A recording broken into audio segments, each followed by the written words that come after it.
What's up, everyone? It's Demolition Derby for Life. I'm here going to do a new build series, guys. This will be actually within the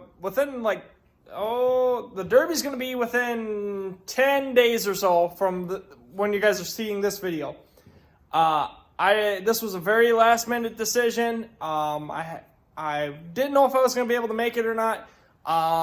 With stuff that's been going on, I am actually going to be able to run this show, guys. This show is January 22nd.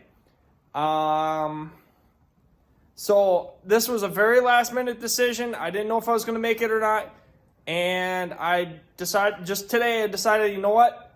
I got through all the stuff I needed to know if I was going to make it or not. And I'm going to be able to run this show. So I got a car pulled out and in the shop, guys.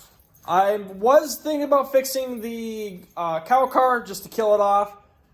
And looking at the show, there was nothing where I could run the cow car. So that's going to be saved till next spring.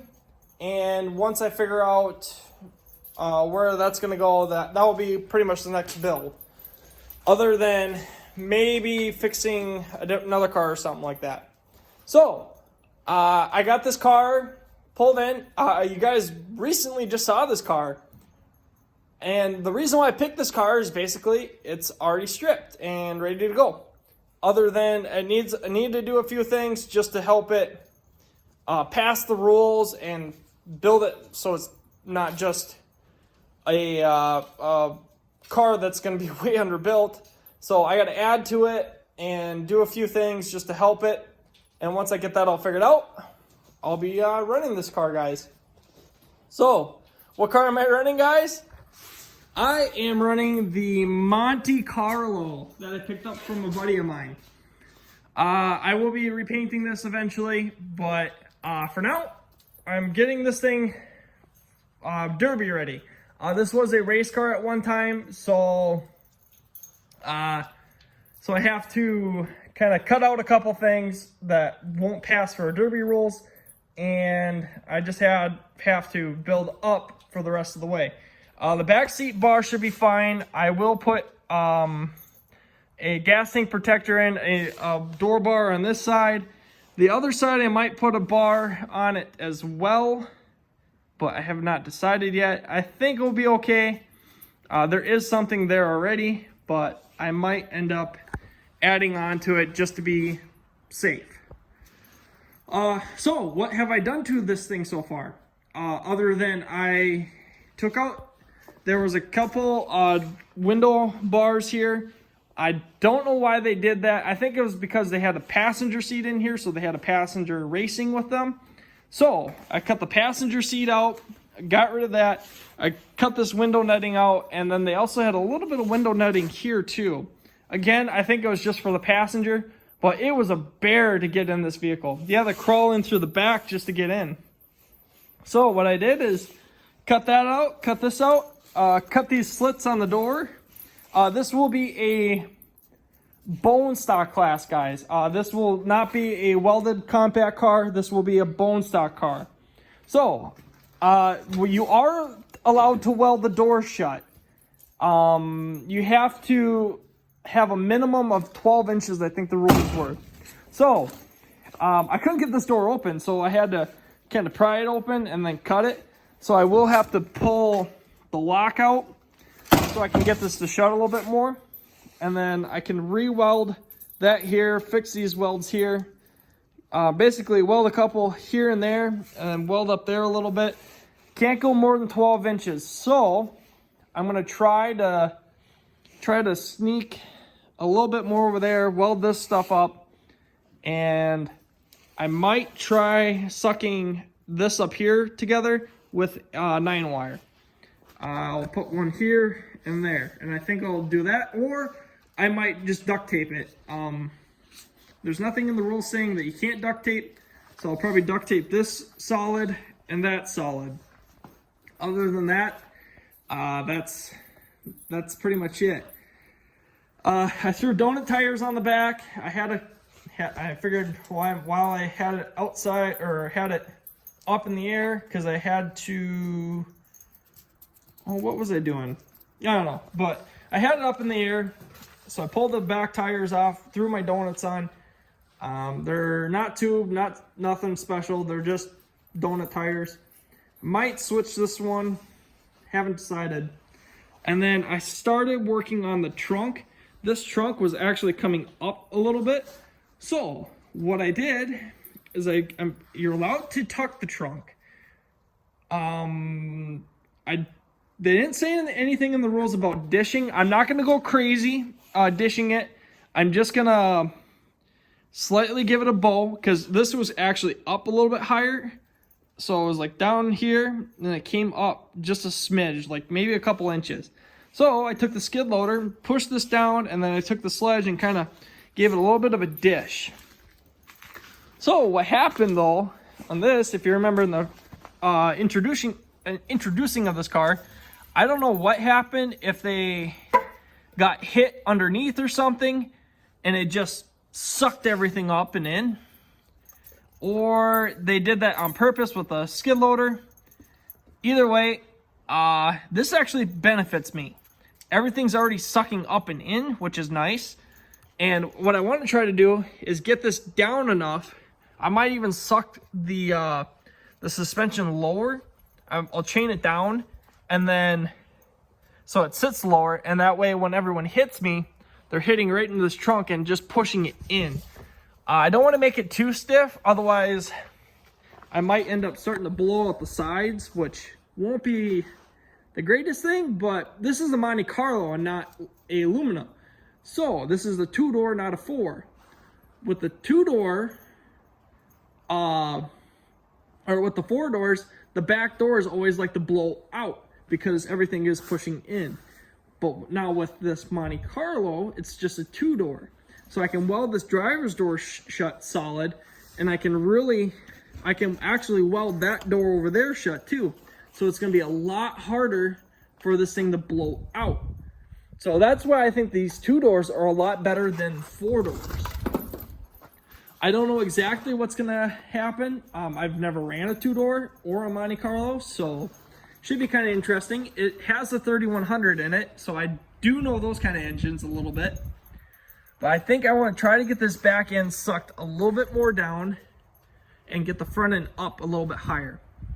But I don't think it should be too difficult to do. I can just take the skid loader, wrap a chain, and bolt it, and it should be fine. Otherwise, I might just leave it and we'll test our luck. Maybe leaving it up a little bit won't be such a bad thing.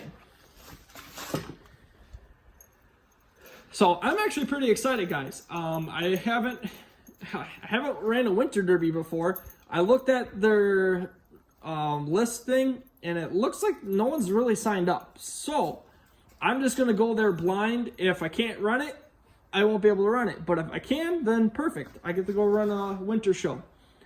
This is in Long Prairie, like I said.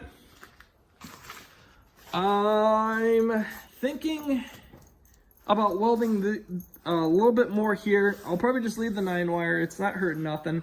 I'll add tape here, weld that there, put a little bit more here. This is the bar that they have on there. I would like to add at least another bar on, maybe sneak one on the inside the door, try to jam something in here, but I think maybe we'll be okay. My main concern is this back bar coming through. I will have to look at the rules a little bit more. There's probably a lot of stuff I can do versus what I can't do. I don't know how picky they will be at this show, so I'm not going to try to overdo it. If I have to cut a little bit, I'll cut, but if not, we'll be all right. This was a race car, like I said before, guys. Realistically, not too much to do to it other than put a better cage in, get my battery box in and my gas tank in, and just a odd and end kind of stuff. This was a very, very spur of the moment kind of deal, so we'll see. But like I said, I got the 3100 in it, and I'm actually starting to strip the underneath here. As you can see, I already have a good sized pile. Cut the bumper off because you are allowed to weld a bumper square. You can shorten the frame and you can put a heavier bumper on, which I gotta look through my pile. I'm pretty sure I have one. I don't want to burn up too many of my bumpers, but we'll see. So I'm gonna put something a little heavier up front and we'll figure it out. I do have to clean up under here more. So before I actually cleaned up some stuff, I was gonna show you guys what you should get rid of and what you shouldn't get rid of. What you will have to do is you got this wiring here. So this wiring is all bundled up in this corner here, and there's like some plastic and stuff around it. You got a little, like these are here normally for your motor mounts. You have to unbolt them so you can sneak. There's some wiring underneath that you have to pull up and put over the top of the motor. You got these AC lines. Those can go. You have some other stuff here that can go. This here can go. I've gotten rid of this before and I haven't had any issues. So I think I would be in the clear. There is a thermostat, I believe, down here somewhere. There's a bunch of wiring and stuff, but you should unplug that and then plug a different one in on the outside of the motor. I've been told to try it. I did with the Vikings car guys, and it seemed to help the motor a little bit, but I can't be completely sure if it actually worked or not. All I know is that car ran for a while and basically died later on, but what else do I have to do? I do have to clean up that there so I can sneak my wiring in there. And then I have to run different jumper cables. I'm going to get rid of these ones. They are not mine, so I don't want to use them and end up burning them up or just something happening to them. So I'd rather do that to my stuff instead of someone else's. I will probably throw some extra stuff in to help. Or I'll do up a different wiring. I'll do more in-depth stuff, guys. I will show you guys another video on kind of what more you can get rid of, what you can leave. Mainly, you don't want to cut wiring. That's kind of my advice. I've done that too many times where my very first compact car that I tried, or two of them I kept cutting wires, and eventually I cut too many where I tripped the theft system. So it kind of sucked, but oh well. But there you go, guys. There's a little update or a new project that's going on, guys. A little excited to run this. I wasn't completely sure if I wanted to build this car, but after thinking about it, I was like, you know what? I'd rather basically it's fresh yet, but yet it's kind of like a pre-ran. I'd rather use up what I have over here and save stuff that I have in the back. At least that's in my opinion right now. There's a few other things I want to do to help this stay together. A few tricks I've learned, and I will show you guys those tricks so that you guys can be competitive in the derby world. I'm sure a bunch of you guys already know how to do a bunch of this stuff, but for the ones that don't know, I'll gladly help you out and help you guys possibly win a show. There's all sorts of little tricks and stuff you can learn and try or fail. It's all about just trying it out, see if it works or not. But thank you guys for watching my videos. I appreciate it. Hope you guys enjoyed this video. Don't forget to hit the like button, subscribe button if you're new to this channel, and we'll catch you guys all in the next video.